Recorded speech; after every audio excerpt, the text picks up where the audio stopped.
महाराष्ट्रात बैलगाडा शर्यत सुरू व्हावी यासाठी माननीय सुप्रीम कोर्टाची सुनावणी सुरू होती। त्या सुनावणीचा आज निकाल आलेला आहे आणि तमाम बैलगाडा मालक, शौकीन बैलगाडा प्रेमी या सगळ्यांसाठी एक आनंदाची बातमी आहे आणि ती बातमी म्हणजे माननीय सर्वोच्च न्यायालयानं महाराष्ट्रात बैलगाडा शर्यत सुरू होण्यासाठी संमती दिलेली आहे आणि याबद्दल मी मनापासून तमाम बैलगाडा मालकांचं, शौकीनांचं, प्रेमींचं मनापासून अभिनंदन करतो।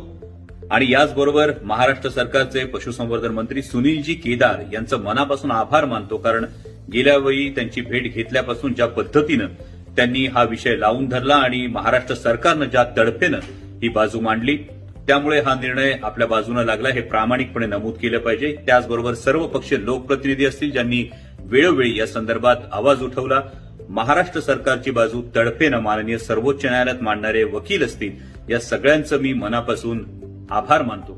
आणि त्याचबरोबर हा अंतिम विजय नाही ही मी एक जाणीव करून देऊ इच्छितो, कारण 2 सदस्यीय खंडपीठानं दिलेला हा निर्णय हा तोपर्यंत लागू आहे जोपर्यंत 5 सदस्यीय खंडपीठासमोर या संपूर्ण प्रकरणाची अंतिम सुनावणी होत नाही। आणि तामिळनाडू असेल, कर्नाटक असेल, महाराष्ट्र असेल, या सर्व राज्यांची एकत्रित सुनावणी ही 5 सदस्यीय खंडपीठासमोर होणार आहे। पण त्या सुनावणीसाठी न्यायालयीन प्रक्रिया जी असेल आणि त्याचबरोबर संसदीय प्रक्रिया जी असेल त्या संदर्भातली तयारी आपण अव्याहतपणे सुरूच ठेवणार आहोत, जेणेकरून आता हा तात्पुरता रिलीफ मिळालेला आहे, हा कायम स्वरूपी निर्णय आपल्या बाजूने लागावा यासाठी दिलेल्या शब्दाप्रमाणे मी स्वतः कटिबद्ध आहे आणि महाराष्ट्र सरकार सुद्धा याबाबत सकारात्मक आहे। त्यामुळे बैलगाडा मालकांच्या बाबत, बैलगाडा शर्यतीबाबत सकारात्मक निर्णय हा येणारच।